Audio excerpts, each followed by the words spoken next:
walk around with yayo, all in my nasal. I must have been crazy.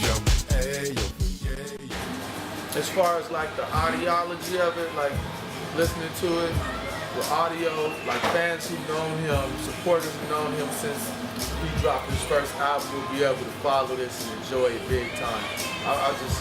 I'm pretty proud of it. It's something I kind of thought out and created because I've only got the best compliments from it from people who really know, especially people who know him and appreciate him, and then people who don't, like they're like, you know, I work out to this CD, you know, so there's like a lot of adrenaline in it, because that's the kind of rap he has in it. So on the CD you'll hear, you know, there's a couple tracks that include like Mike Marshall and Shag Nasty and Cool Nut, and some people who are his close associates and homeboys and homegirls like Lolo Swift.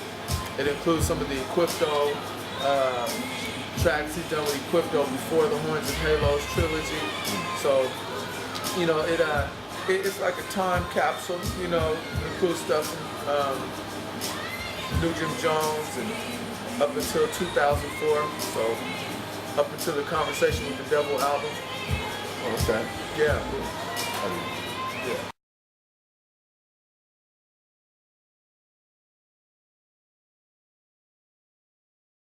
Well, it was, you know, it's a blessing.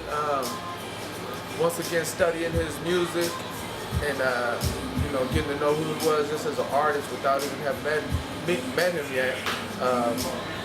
That was important because I actually had an appreciation for him as an artist and a person. So I had found his pager number. He used to get book shows by his pager. And I got his pager number and paged him and told him I was in Pullman. I was a student at Washington State University and studying and worked at KZUU 90.7 FM. And I was one of the managers and one of the music directors and, you know, host of the show, and ran the hip hop department.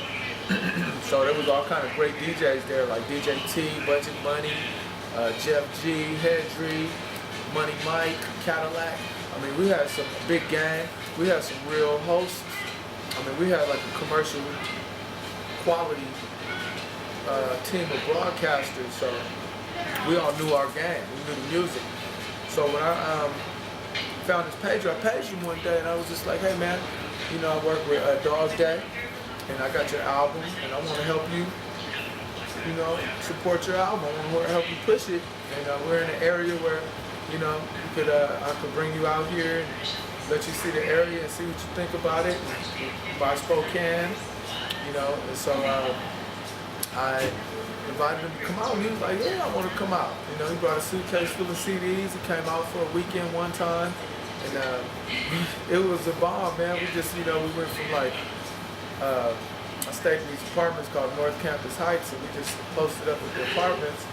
And that week, I just did like a, you know, asked somebody if they wanted to throw a party with Andre Nickatina, you know, at their house, because Pullman is it's a party capital, you know, of the state for real. If anybody's ever been there and experienced it. So people was always down for that. He had a lot of fans of Pullman, like I'm sure most college towns, he had some people there. But we threw up a house party, had him on the radio, passed out CDs in Spokane and in Pullman. And, you know, we just had him over as a guest, and, you know, he enjoyed it. And then, of course, the people loved him. So that's how I got acquainted with Andre first. And, you know, I think he liked me as a person, you know, because I wasn't riding him like a fan or nothing. You know, I supported him a lot, but I wasn't like, you know, super jocking him, but I just wanted to be like a good host. You know, make sure he was well taken care of and had everything he needed during his visit. And then we introduced him to the crowds. And we did. We got like our DJ, you know, a few DJs got together and threw a house party. You know, he was freestyling on the mic. And, you know, then somebody had to get in the fight and blow that joint. So yeah, that's how it was.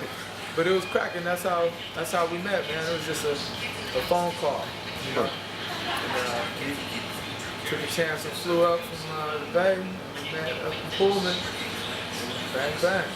Then later he came back a few times, and you know, we did a show with him and San Quinn and Lolo Swift. And, you know, he's going back to Pullman without me. You know, and at that point, you know, we were just doing long distance business, and I helped him promote his music, and later I go on to DJ for him on tour, do some of his business management, be a consultant on the side, whatever he needed, you know, I'll be able to service.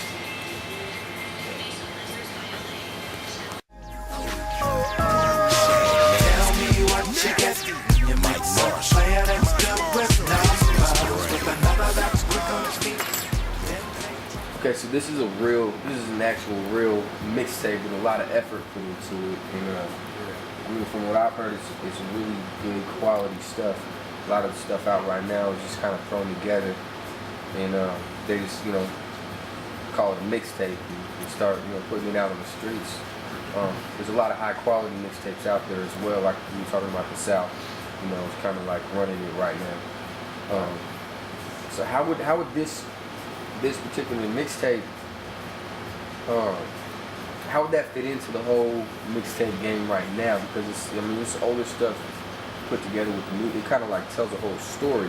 Right. As far as Andre Nickatina is concerned, how does it fit in with all of the new stuff out right now? And what interest would it build for somebody else to be listening to? I would say this mixtape, this is the Legends. It's 7 years old. It's almost 7 years old now, and it's in my Reloaded series, so it's like a re-release. And I would say this CD and the CDs of this liking are strictly for the connoisseur, strictly for the hip hop aficionados, strictly for people who are like serious Nickatina followers, fans, supporters, who identify with his music, focused toward them, those kind of people. Because, you know, his style is unique. It's not, he doesn't change it. He ain't trying to be like anybody else. So if you're looking for some new, you know, ride the fans and ride the fad, you know, bandwagon, you ain't gonna get that. You know, you ain't gonna get that from me. You know, you certainly ain't gonna get it from him because he is who he is. So I would say how you listen to it, you gotta listen to it like you really have anybody who enjoys the quality of hip hop. Because I would knock the people who just put out these mixtapes, but I'm telling you, oversaturating hip hop with that. You know, you're mixing some cheap quality with what the only reason hip hop is ever good is because people elevate the quality of it. You have to remain original, creative, and advance and elevate the game. And so, you know, if I'm doing anything other than that, I'm bringing hip hop down.